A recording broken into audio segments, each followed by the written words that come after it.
दोस्तों नमस्कार, एक बार फिर हम कई अद्भुत जानकारियों के साथ आपके साथ जुड़े हैं और एक नई वीडियो हम आपके लिए लेकर आए हैं। और इस वीडियो में हमारा बहुत बड़ा टॉपिक रहेगा। अगर हम टॉपिक की बात करें तो आप ये मेरे पास जो ये पौधा देख रहे हैं, ये चंदन का पेड़ है। और ये हमें गर्व की बात है मेरे लिए कि देवभूमि हिमाचल प्रदेश के जिला हमीरपुर का यहाँ पर एक गांव है। यहाँ पर एक खेती की गई है। यहाँ पर चंदन की खुशबू जो आ रही है, हर कण कण से खुशबू आ रही है। कहा जाता है कि मिट्टी का रंग है ना, लोग मिट्टी से जुड़े हुए थे तो मिट्टी की मेहनत का रंग दिखाई देता था। तो ऐसे ही दोस्तों बात यहाँ पर है। ये हुआ कि वो पौधे थोड़ा छोटे होते हैं और वो बहुत कम लगते हैं। अगर पौधे बड़े मिले, 2 फुट का पौधा मिले तो वो अच्छा सर्वाइव करेगा और किसानों का नुकसान भी नहीं होगा। तो आपने इकट्ठे पौधे तो नहीं लगाए होंगे, जैसे आपने शुरू में बताया कि हमने इतने पौधे हाँ जी, लगाए हाँ थे, जी। है ना? पहले राउंड में मैं 200 पौधा लगाया, उसमें से सिर्फ 20 ही पौधे लगे अच्छा। और बाकी के पौधे जो थे वो सूख गए।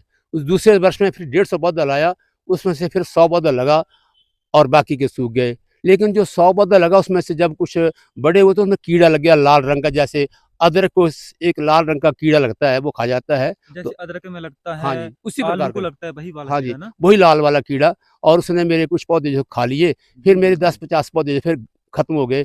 फिर मैंने तीसरे साल फिर मैंने 200 पौधा लगाया और अब मेरे पास जो है वो 100 पौधा सर्वाइव कर रहा है ठीक ढंग से। यानी कि ये 100 पौधे कामयाब हो गए हैं और बड़ी खुशी की बात है कि आने वाले कुछ ही वर्षों में इसका परिणाम एक खुशी के रूप में परिणाम निकल के आएगा। तो कहीं सरकार से प्रोत्साहन नहीं मिला इसके बारे में ना? सरकार इसके बारे में किसी सरकार से कोई प्रोत्साहन नहीं मिला। मैंने इसके लिए एक साइड से मैंने 5 फुट की दीवार लगाई है, दीवार के ऊपर मैंने 3 फुट का सोलर बाड़ लगाई है और बाकी साइड में भी मैंने सोलर बाड़ लगाई है ताकि बंदर या कोई जानवर या कोई चोर डाकू इसके अंदर ना आ सके। और इसमें सिर्फ मैंने एक ही गेट रखा है जो मेरे घर के पास है और मैंने 2 बड़े-बड़े कुत्ते भी रखे हुए हैं और मैंने बंदूक भी रखी हुई है। मैंने सेल्फ प्रोटेक्शन की बंदूक रखी हुई है ताकि मुझे कभी ज़रूरत पड़े तो मैं सेल्फ प्रोटेक्शन के लिए उसका प्रयोग कर सकूँ। जी, बिल्कुल, बिल्कुल, बहुत बढ़िया बात है और हमें अपने घर में ऐसा प्रबंध रखना चाहिए क्योंकि समय का पता भी नहीं होता है और सामाजिक गतिविधियों का तो हम सबको पता ही चलता है कि हर समय क्या-क्या घटनाएँ हो जाती हैं, उनका कुछ कुछ पता भी नहीं होता है। और जो सामाजिक व्यवस्थाओं में भी अभी सुधार होना बहुत आवश्यक है, ताकि एक हम नए समाज की हम शुरुआत करें। और बड़ी बात ये है कि चंदन के बगीचे की हम आज आपको जानकारी दे रहे हैं। तो इसके अलावा कितने प्रकार के चंदन के पेड़ होते हैं? जैसे हमारा कौन-सा चंदन है ये? ये हमारा सफ़ेद चंदन है, लाल चंदन भी होता है लेकिन हमें 2-3 बार उसकी ट्राई की लगाने की, लेकिन वो यहाँ पर नहीं हो सका।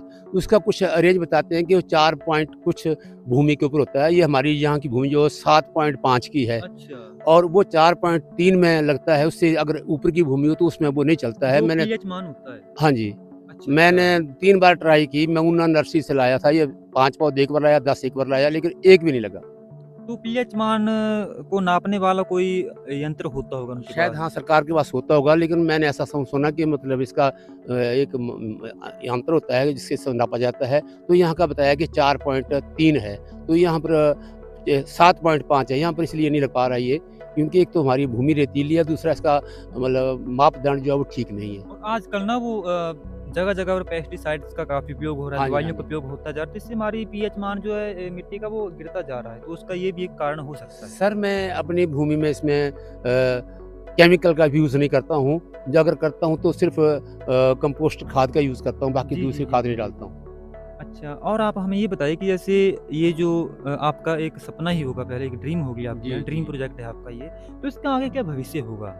सर ये सरकार के ऊपर डिपेंड करता है, अगर सरकार इसके बारे में कोई अच्छी पॉलिसी बनाए और लोगों को इसका लाभ मिले तो सरकार लोग बाकी किसान भी इसको देखकर प्रोत्साहित होंगे और वो भी इस काम को शुरू करेंगे। लेकिन सरकार की समझता हूँ कि अभी तक कोई पॉलिसी नहीं है इसको बेचने की, इसको मतलब बाहर एक्सपोर्ट करने को कोई अभी तक इसके पास ऐसा प्रोजेक्ट नहीं है। अगर सरकार ये प्रोजेक्ट शुरू कर दे तो सभी लोग जो है इसमें इंटरेस्ट लेंगे, क्योंकि मेरे गाँव में काफ़ी लोग मुझे पूछते हैं कि कैसे लगाना है, कहाँ बेचना है, इसका प्रोसीजर क्या है, सरकार इसकी कैसे सेल करती है, कैसे कौन लेता है इसको। तो मुझे पता नहीं कौन लेता है इसको, क्योंकि मैंने लगा तो दिया है लेकिन मुझे नहीं पता कौन लेता है, कौन नहीं लेता है, कौन सेल करता है, कौन परचेज करता है इसको और इसका क्या रेट है। सही बात है, अगर जैसे पता ना हो तो कोई ऐसा ना हो कि ऐसे, क्योंकि आजकल फ्रॉड केस बहुत हाँ ज़्यादा जी, होते आजकल रहते फ्रॉड हैं। बहुत चलता है तो जी। इसलिए सरकार को क्योंकि हमारे हिमाचल में जो सरकार रहती है, भई इसमें हमारे हिमाचल की मालिक होती है, क्यों जी? जी, जी। मालिक को ही अपनी प्रजा का ध्यान रखना चाहिए। जो राजा होता है उसी को अपनी प्रजा का ध्यान रखना चाहिए। पूरा हिमाचल बहुत बड़ा हमारा हिमाचल है। मैं सरकार से भी निवेदन करना चाहता हूँ, प्रशासन से निवेदन करना चाहता हूँ कि इस तरह की पॉलिसियों के ऊपर ध्यान दें। हमारे जो बागवानी से जो लोग जुड़े हुए हैं, रोज़गार जो सामाजिक रोज़गार उसके ऊपर वो ज़्यादा ध्यान दें, तो एक नया समाज बन के तैयार होगा। सरकार के पास बिलासपुर में बड़े-बड़े चंदन हैं, अच्छा। ज्वाला जी में बहुत बड़े चंदन हैं, लेकिन सरकार के उन चंदनों को चोर काट के ले जा रहे हैं। सरकार के पास कोई पॉलिसी नहीं है कि उनको वो काट करके मार्केट में बेच ले और उस पैसे को सरकार के खजाने में डाले। लेकिन जब सरकार अपने ही पौधों की सुरक्षा नहीं कर पा रही है, तो हम तो ज़िम्मेदार ठहरे, हमारा तो बेस ही कोई नहीं है, तो हमारे पौधों की सुरक्षा कौन कैसे करेगा? और सरकार अपने पौधे नहीं बेच पा रही, तो हमारे पौधे कब बिकेंगे? जब हमारा सरकार से अनुरोध है कि वो इसके लिए कोई सेटअप पॉलिसी का बनाए, ताकि हमें इसका लॉस ना उठाना पड़े, और सरकार भी अपने पहले पौधों को बेच करके हमें उसका मॉडल दिखाए कि ऐसे हुँ, हुँ, बिकते हैं, हुँ। और तब फिर लोग तो प्रोत्साहित होंगे सर। और आप हमें बताइए कि जैसे इस इन पौधों का क्या प्राइस होता है? सर ऐसा तो हमने सुना है, हमें पता नहीं है।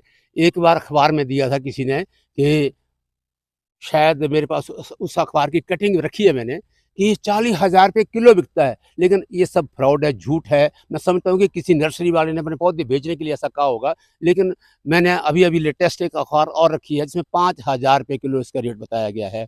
और हरियाणा सरकार के जो कुछ नर्सरी वाले लोग हैं, उन्होंने इसके बारे में बताया कि ये दिल्ली सरकार, हमारी सरकार इसको कटवाती है, और इसको जो प्राइवेट ठेकेदार होते हैं, फिर उनको सेल करके हुँ, हुँ, वो हुँ। इसको एक्सपोर्ट करते हैं। ये एक्सपोर्ट होता है, लेकिन एक उसका हिमाचल सरकार के अंदर उसका कोई प्रोविज़न नहीं है, कोई इसका माध्यम नहीं है, ताकि सरकार उसको बेच सके या उसको एक्सपोर्ट कर सके। जी, जी, जी, जी। सरकार को इसके बारे में तो पॉलिसी जिस बनानी टाइम चाहिए। ये पौधे आप खरीद के लाए थे, बच्चे के जी। रूप में खरीद के लाए थे, क्योंकि आपके लिए तो कोई बच्चे समान थे ये। हाँ जी, हाँ जी, तो हाँ जी। कितना का ये पौधा पड़ा होगा उसमें? सर पहले जब फर्स्ट टाइम में दिए थे, तो उन्होंने ₹20 पौधा दिया था। हुँ, हुँ। फिर उसके बाद ₹40 पौधा किया।